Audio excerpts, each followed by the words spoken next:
En este vídeo vamos a ver un ejemplo de externalidades, es decir, que un agente económico afecta a otro agente económico, en el caso de una economía de intercambio puro, para un equilibrio general competitivo que vamos a intentar calcular. En este caso nos dicen que tenemos dos individuos, el individuo A y el individuo B con sus respectivas funciones de utilidad. Esas funciones de utilidad dependen de la cantidad de dinero que posee cada uno y de la cantidad de aire que le corresponde a cada uno. Es el ejemplo del fumador. Son dos compañeros de piso en el que uno fuma y el otro no fuma, ¿de acuerdo? Así que el que no fuma tiene derecho a, digamos, a negarle la posibilidad de que fuma el otro, ¿de acuerdo? Porque son compañeros de piso o de habitación o lo que sea. Y la cuestión es que cada uno de ellos posee unas dotaciones iniciales de 10 unidades de dinero, ¿vale? 10 unidades monetarias, pero todo el aire le pertenece al individuo B, las 10 unidades, y al individuo A nada, en el sentido de que no va a poder fumar el individuo A, ¿vale? El individuo B tiene derecho a respirar aire puro totalmente. Entonces vamos a calcular cuál sería el equilibrio general competitivo de esta economía y a qué acuerdo podrían llegar los individuos, que es lo que nos interesa sobre todo en este caso de externalidades. Lo primero que haríamos sería calcular la curva de contrato. La curva de contrato representa esos posibles puntos óptimos de Pareto en los cuales ambos individuos alcanzarían su máxima utilidad posible sujeto a la utilidad del otro, a la satisfacción. Bien, eso se representa en una caja de Edgeworth. Vamos a empezar con ello. El tema de la caja de Edgeworth es un rectángulo cuya anchura es la dotación total de unidades de X. En esta economía, en total, hay 20 unidades de X, es decir, hay 20 unidades monetarias. Inicialmente, cada uno tiene 10 unidades de dinero. Pero esos acuerdos a los que pueden llegar, pues a lo mejor hace que el reparto de dinero no sea el mismo al final, es decir, que uno le pague al otro. Y la altura de la caja viene determinada por el número de unidades de Y en total que hay, que es 10. Hay 10 unidades de aire, así que la altura sería 10 unidades.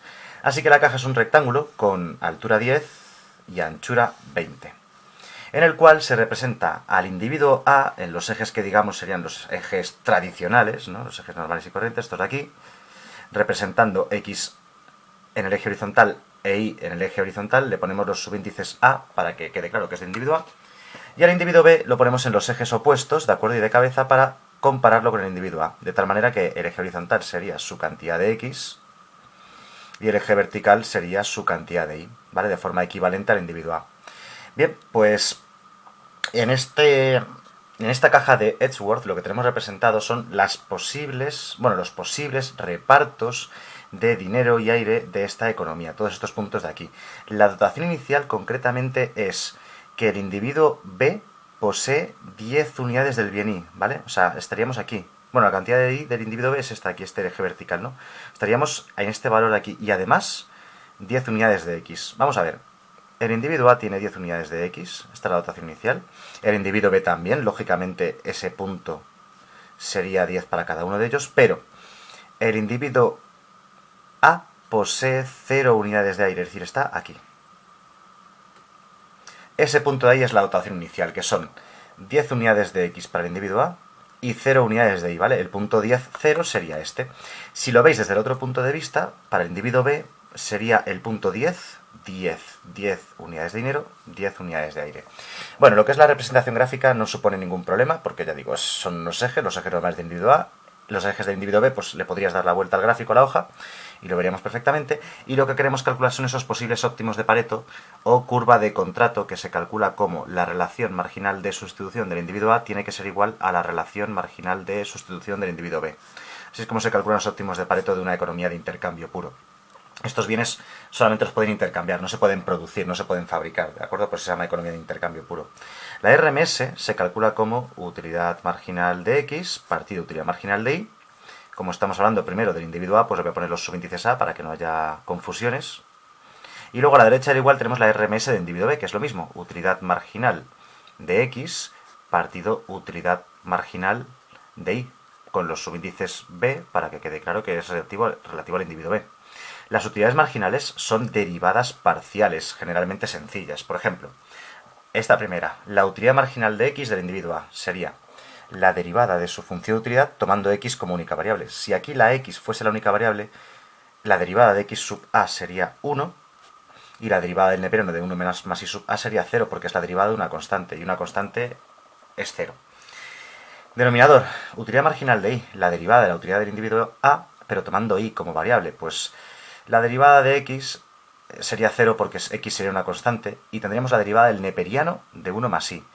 La derivada del logaritmo neperiano es 1 partido la función, o sea, 1 partido 1 más I sub a. Y por cierto, cuando haces la derivada de una función dentro de otra función, ¿vale? Aquí tienes un polinomio dentro de una función, hay que multiplicar por la regla de la cadena por la derivada de lo de dentro. Lo que pasa es que la derivada de lo de dentro es 1, y bueno, no hace falta poner el 1 ahí multiplicando, pero en teoría que sepamos que habría que multiplicar por la derivada de lo de dentro. Y a la derecha del igual tenemos utilidad marginal del individuo b para el bien x, que es la derivada tomando x como variable, que nos quedaría 4, partido la utilidad marginal del bien y para el individuo b. La derivada tomando y como variable sería 1. Bueno, pues nos ha quedado esta expresión, esta igualdad, que va a ser muy sencilla de despejar. Concretamente, esto se multiplicaría de la siguiente manera. Esto iría a la parte de arriba, sería 1 más i sub a igual a 4, o sea que i sub a sería igual a 3. Y esta es la curva de contrato de esta economía. ¿De acuerdo? La curva de contrato es i igual a 3 para el individuo a. O sea, ¿dónde estaría más o menos el 3 para el individuo a? Estaría más o menos como por aquí aproximadamente. Pues la curva de contrato es una línea recta horizontal. Esta es la curva de contrato. Una línea recta, horizontal, totalmente recta. Y la curva de contrato, por cierto, se suele representar también siempre hasta los orígenes de coordenadas respectivos de cada individuo. Así que la curva de contrato tendría toda esta forma, ¿vale? Esta forma. El tramo principal, el que más nos interesa, es esto. Estos puntos del eje se llaman soluciones de esquina, en los que la economía podría acabar, pero en principio los que más nos interesan son los que se corresponden con la línea recta horizontal. Esta es la representación gráfica de la curva de contrato. Bien, ahora ya sabemos que cualquier reparto del aire que sea 3 unidades de I para el individuo A, y por tanto, por extensión, si el individuo A se lleva 3, el individuo B se llevaría el resto, las 7 unidades restantes. Cualquier reparto que sea este, da igual el dinero como lo repartan, cualquier reparto que cumpla esto, o que I sub A sea igual a 3 o que I sub B sea igual a 7, las dos cosas que son lo mismo, sería eficiente en el sentido de Pareto, ¿de acuerdo? Bien, ahora los individuos podrían llegar a algún tipo de acuerdo. Por ejemplo, el individuo A, o el individuo B, mejor dicho, el individuo B es el que posee todo el aire, así que no tiene por qué dejarle 3 unidades de aire al individuo A, ¿vale? El individuo B podría quedarse las 10 unidades, pero él estaría igual de satisfecho con 7 unidades que con 10. Así que el individuo B podría llegar a un acuerdo con el individuo A y vendérselas, venderle esas 3 unidades de aire al individuo A. ¿Cómo lo podríamos calcular? ¿A cuánto estaría dispuesto a vendérselo? Pues mira, lo que vamos a hacer es hacer lo siguiente. ¿Cuál sería la utilidad del individuo B si no vendiese el aire? Si se quedase las 10 unidades de aire porque le corresponden, ¿de acuerdo? Son suyas inicialmente. Su utilidad es 4x sub b más i sub b. O sea, con las dotaciones iniciales el individuo tendría 4 por x sub b, que es 10, porque él posee 10 unidades monetarias, más el aire que tiene, que es 10. Total, 50. Su utilidad inicial, según las dotaciones iniciales, es de 50. Así que él solamente estará dispuesto a venderle el aire al individuo A siempre y cuando su utilidad sea mayor que 50. O sea, si sale ganando. Si para salir perdiendo no lo hace, ¿no?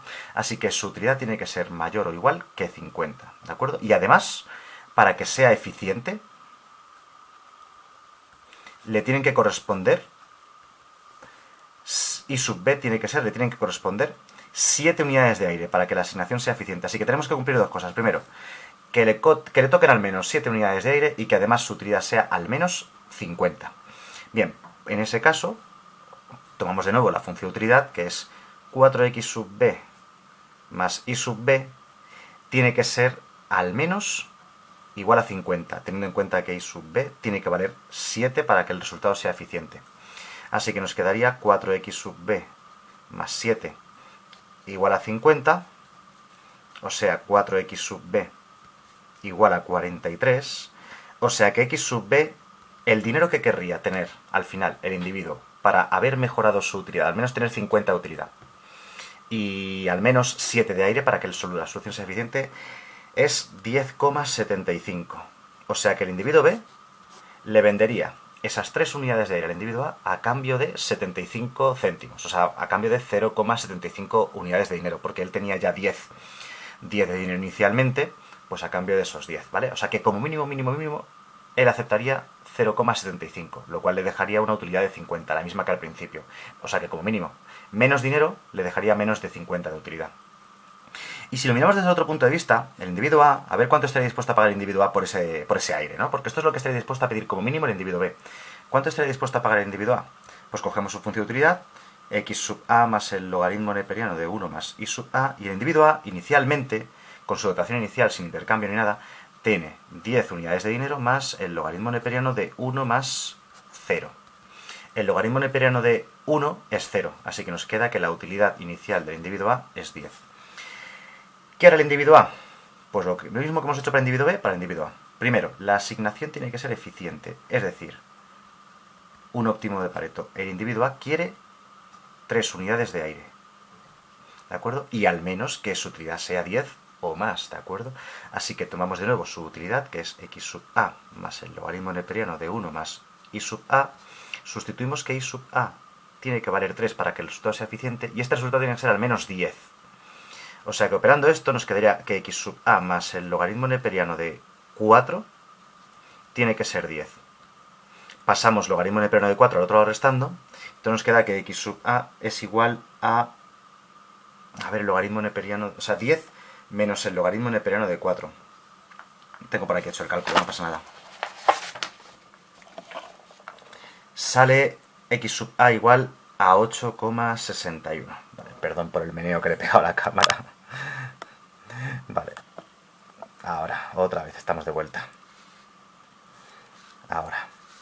Bien, x sub a tendría que ser igual a 8,61. Es decir, que el individuo a estaría dispuesto a quedarse solo con 8,61 de dinero como máximo, o sea, como mínimo, para tener una utilidad al menos de 10 y esos 3 de aire que necesita. O sea, que como máximo el individuo a está dispuesto a pagar 1,39 porque se habría quedado desde 10 hasta 8,61. Y el individuo b, como mínimo, va a pedir 0,75. Así que el intercambio, o sea, es decir, el acuerdo va a llegar entre estos dos valores. El individuo b como mínimo va a pedir 0,75 para que su utilidad sea al menos 50. Y el individuo a como máximo va a llegar a ofrecer 1,39 para que su utilidad sea al menos 10. Y así es como se resuelve más o menos el ejercicio del fumador, ¿no? Del fumador, de los compañeros de piso en los cuales uno es fumador, en una economía de intercambio puro para el equilibrio general competitivo.